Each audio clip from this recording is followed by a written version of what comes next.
Capítulo 31. Wombe, Drevlin, Reino Inferior. ¿Alfred? ¿Sí?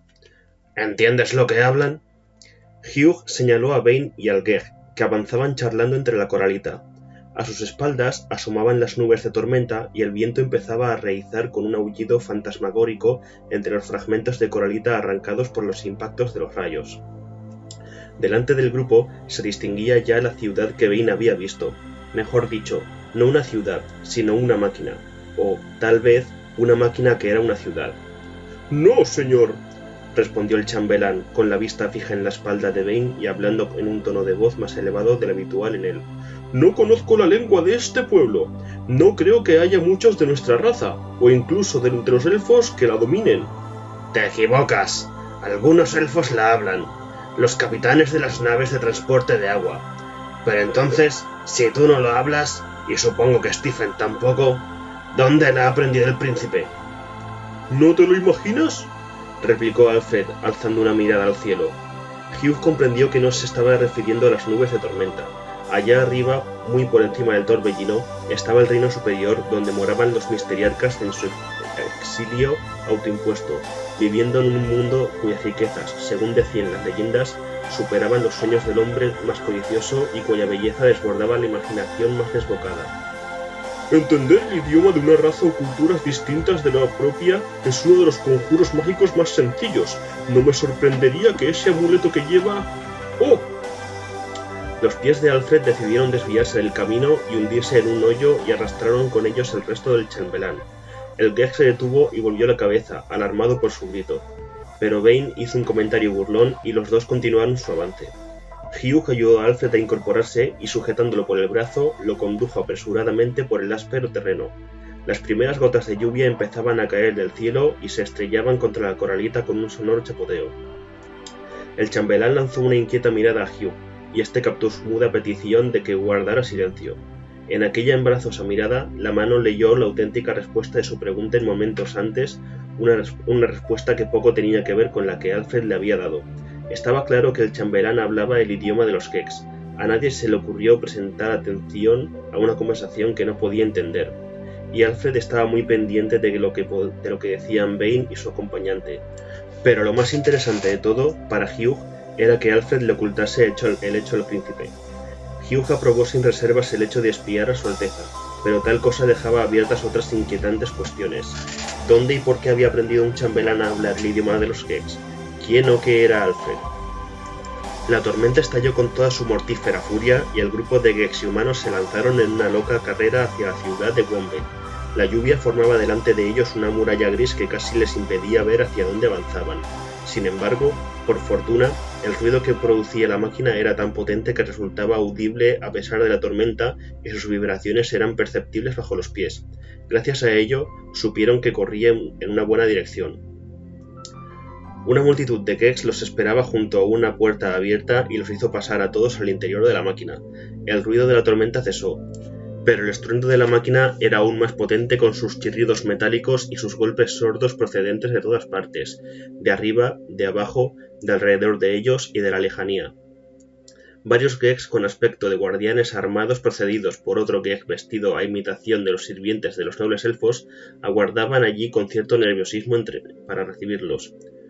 ¿Qué ocurre, Vane?, preguntó Hugh a gritos para hacerse oír entre el estrépito causado por la máquina. ¿Quién es ese tipo y qué quiere?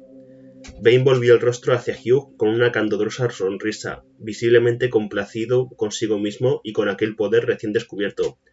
¡Es el rey del pueblo! ¿Qué? ¡El rey! Va a llevarnos a una especie de sala de juicios. ¿No puede llevarnos a ningún sitio donde no haya ruido?, preguntó Hugh, a quien empezaba a dolerle la cabeza. Vane se volvió hacia el rey para formularle la pregunta. Perplejo, Hugh comprobó que todos los Gex lo miraban con expresión horrorizada y sacudía la cabeza enérgicamente. ¿Qué diablos les sucede? El príncipe soltó una risilla. Creen que has preguntado por un sitio donde ir a morir. En esta coyuntura, el rey Geg presentó a Vane al Geg vestido con medias de seda, calzones hasta las rodillas y una raída casaca de terciopelo. El Geg hincó la rodilla delante de Vane y, tomando la mano de éste, la apretó contra su frente. ¿Quién creen que eres, Alteza? quiso saber la mano. —¡Un dios! —respondió Vane alegremente. —Uno al menos que han esperado mucho tiempo, parece. Ahora voy a someterlos a juicio. Los Gex condujeron a sus dioses recién descubiertos por las calles de Wombe, unas calles que corrían por encima, por debajo y a través de la tumba chumpa. A Hugh no le impresionaba casi nada de este mundo, ni siquiera la muerte lo atemorizaba demasiado, pero la gran máquina le inspiraba un temor reverencial. La tumbachumpa centelleaba, brillaba y soltaba chispas, siseaba, aporreaba y martilleaba, bombeaba y giraba, y lanzaba resoplidos de vapor ardiente. Creaba arcos de chisporroteantes relámpagos azulados, se alzaba a más altura de la que alcanzaba a divisar y se hundía a más profundidad de la que podía imaginar. Sus enormes palancas se movían, sus enormes ruedas giraban, sus enormes calderas servían. Tenía sus brazos y manos y piernas y pies, todos de reluciente metal, concienzudamente dedicados a desplazarse a otro lugar distinto de aquel que ocupaban.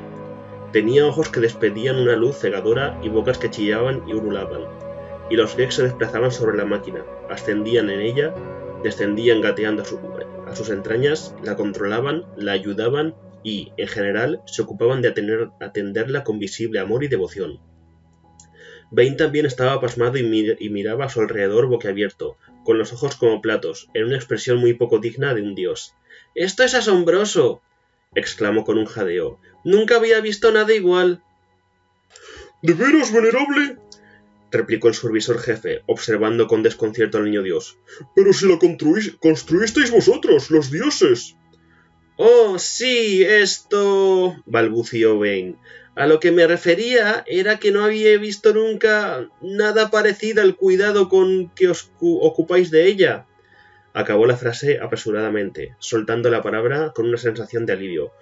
—Sí —afirmó el ofinista jefe, con aire digno y una cara radiante de orgullo—. La cuidamos con toda dedicación. El príncipe se mordió la lengua. Ardía en deseos de preguntar cuál era el cometido de aquella máquina asombrosa, pero era evidente que el reyecito esperaba de él que estuviera al corriente de todo, cosa que no era irrazonable pedir de un dios.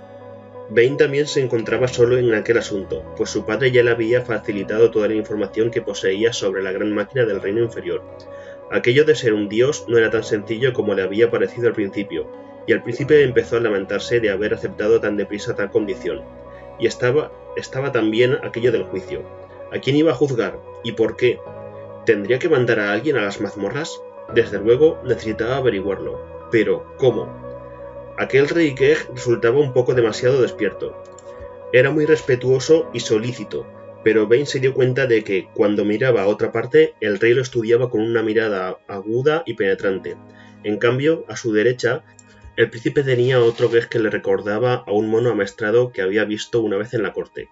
Por lo que había llegado a sus oídos, Vane dedujo que el emperefollado Geg vestido de terciopelos y cintas tenía algo que ver con la religión en la que se había encontrado involucrado tan profundamente. Aquel Geg no parecía ser demasiado brillante, y el príncipe decidió sonsacarle las respuestas a él. —Perdóname, pero no he retenido tu nombre —le dijo el ofinista jefe, con una sonrisa encantadora. —Wes Tornero, venerable —respondió el Geg, inclinándose con todo lo que le permitía su gruesa capa, hasta casi tropezar con su larga barba. —Tengo el honor de ser tu ofinista jefe. —¿A saber qué es eso? —murmuró Vane para sí, pero dedicó una sonrisa y un gesto de sentimiento al enano, dando a entender que en todo Dreblin no podía haber encontrado un Geg más indicado para tal cargo. Aproximándose aún más al ofinista jefe, Vane posó su mano en la del Geg. Su gesto hizo que el ofinista jefe se hinchara de orgullo de un modo casi alarmante y dirigiera una mirada suprema de satisfacción a su cuñado, el supervisor jefe. Darral no prestó ni mucha atención. La multitud agolpada en las calles para verlo se estaba alborotando y le alegró ver que los guardas reaccionaban. De momento parecían tener las cosas bajo control, pero se dio cuenta de que tendría que vigilar de cerca las cosas. Lo único que esperaba era que el niño Dios no entendiera lo que gritaban muchos de los Gex. ¡Maldito fuera aquel Limbeck! Por fortuna, para Darral, el niño Dios estaba completamente absorto en sus propios problemas. «Tal vez tú puedas ayudarme, ofinista jefe», murmuró sonrojándose tímida y delicadamente. «Sería un honor para mí, venerable». «¿Sabes? Hace mucho tiempo que nosotros, vuestros dioses, ¿cómo nos llamáis?» «Los dictores, venerable. Así es como os llamáis a vosotros mismos, ¿no es verdad?» Sí, los dictores. Pues bien, como te iba diciendo, nosotros los dictores hemos estado ausentes muchísimo tiempo. Muchos siglos, venerable, asintió el ofinista jefe. Sí, muchos siglos, y hemos observado que aquí abajo han cambiado muchas cosas desde que nos marchamos. Vane exhaló un profundo suspiro. Las cosas se hacían más fáciles por momentos. Por lo tanto, hemos decidido que ese asunto del juicio también debe cambiarse. El ofinista jefe notó que empezaba a deshincharse a su vanidosa complacencia y dirigió una mirada inquieta al supervisor jefe. Si, en su condición de ofinista jefe, estropeaba la ceremonia del juicio, esa sería su última oportunidad de estropear algo. No estoy muy seguro de a qué te refieres, venerable. Hablo de modernizarlo, de ponerlo al día, apuntó Vane. El ofinista jefe puso cara absoluta de confusión. ¿Cómo podría cambiarse una cosa que no había sucedido nunca hasta entonces? Sin embargo, el Geg supuso que los dioses habían de haberlo dispuesto de aquel modo. Supongo que tienes razón. No importa, veo que no te sientes cómodo con esa idea, dijo el príncipe, dando unas palmaditas en el brazo del ofinista. Se me ocurre una cosa, tú me indicas cómo quieres que celebre la ceremonia y yo sigo tus instrucciones.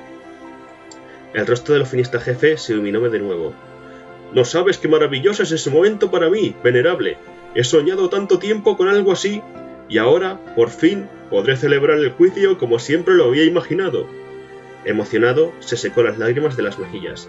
Sí, sí, murmuró Vane, advirtiendo que el supervisor jefe los observaba con los ojos entrecerrados y cada vez estaba más cerca de ellos. El rey Geg ya había cortado la conversación de no ser porque, sin duda, se consideraría una muestra de mala educación interrumpir a un dios en mitad de un diálogo confidencial. ¡Continúa! Bueno, siempre he imaginado que todos los de Gex, o al menos los que podían acudir, se congregaban en la factoría vestidos con sus mejores galas, y que tú estabas presente, sentado en la silla del dictor, por supuesto. Desde luego, y que también yo estaba allí, delante de la multitud, con el nuevo traje de ofinista jefe que me había hecho especialmente para la ocasión. Blanco, creo, sería el color más adecuado, con lazos negros en las rodillas, nada demasiado exagerado. Muy elegante, y a continuación... Supongo que el supervisor jefe también estará allí, con nosotros, ¿no? Es decir, venerable, al menos que le encontremos otra misión. Verás, seguro que se va a poner problemático encontrarle una indumentaria adecuada. Tal vez, con esta modernización a la que te has referido, podamos prescindir de él. Pensaré en ello. Vane asió con fuerza el amuleto, esforzándose por mantener la paciencia. Sigue explicando. Estamos ante la multitud y yo me levanto, y... El príncipe miró al ofinista con aire expectante. Y entonces nos sometes al juicio, venerable. Por un instante, el niño dios imaginó complacido que hundía los dientes en el brazo cubierto de terciopelo del Geg. Reprimiendo a duras penas el tal impulso, exhaló un profundo suspiro. Muy bien, os juzgo. ¿Y luego qué? Ya sé, proclamaremos un día de fiesta. En realidad, no creo que haya tiempo para eso. ¿No te parece, venerable? Apuntó el Geg, mirando a Vane con expresión de desconcierto. Tal vez no, titubeó el príncipe. Me había olvidado de lo otro. Cuando todos estemos... Vane retiró su mano de la de ofinista jefe y se secó con ella el sudor de la frente. Desde luego, dentro de la máquina hacía mucho calor y ruido. Le dolía la garganta de tanto gritar. ¿Qué es lo que haremos una vez que os haya juzgado? Bueno, eso depende de si nos has encontrado dignos, venerable. Pongamos que os encuentro dignos, insistió Vane, apretando los dientes. ¿Entonces qué? Entonces ascenderemos todos, venerable. ¿Ascender? El príncipe echó un vistazo a las pasarelas que corrían allí y allá a gran altura sobre sus cabezas.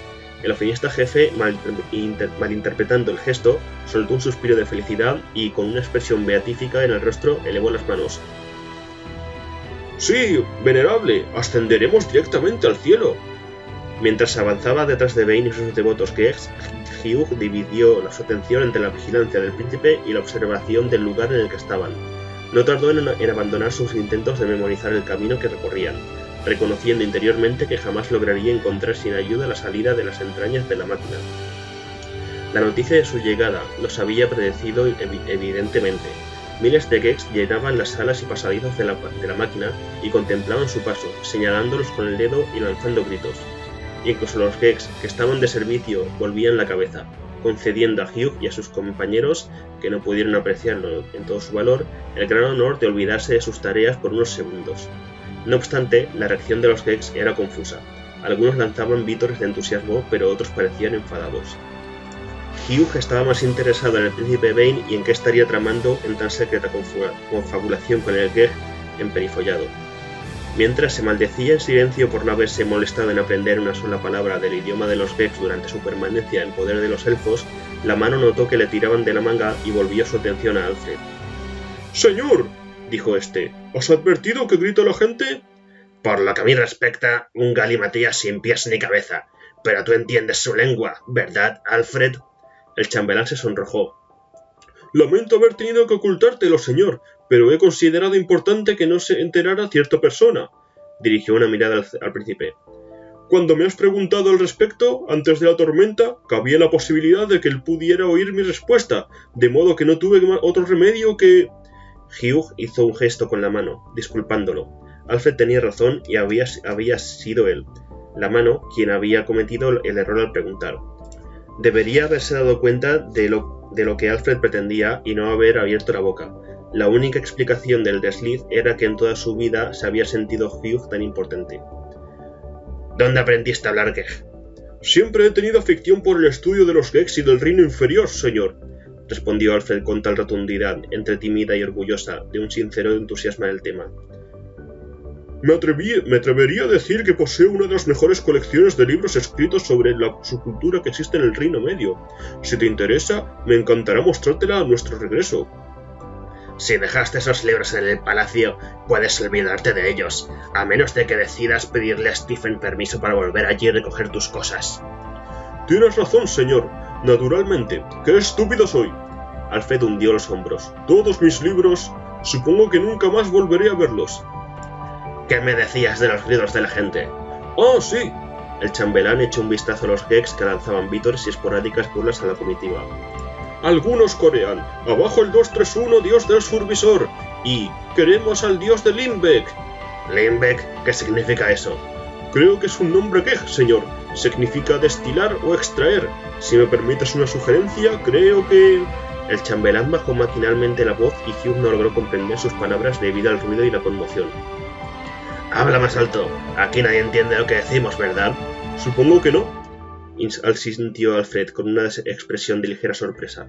No había caído en eso. Decía, señor, que tal vez haya otro humano como nosotros aquí abajo. O un elfo. Lo más probable es esto último, pero, en todo caso, eso nos abre la posibilidad de que exista una nave que podamos utilizar para salir de aquí. Sí, señor, en eso estaba pensando. Tenemos que encontrar a ese Limbeck y a su dios, o lo que sea. No debería resultar muy difícil, señor, sobre todo si lo pide nuestro pequeño dios. Nuestro pequeño dios, como tú lo llamas, parece haberse metido en algún problema, comentó Hugh, volviendo la mirada hacia el príncipe.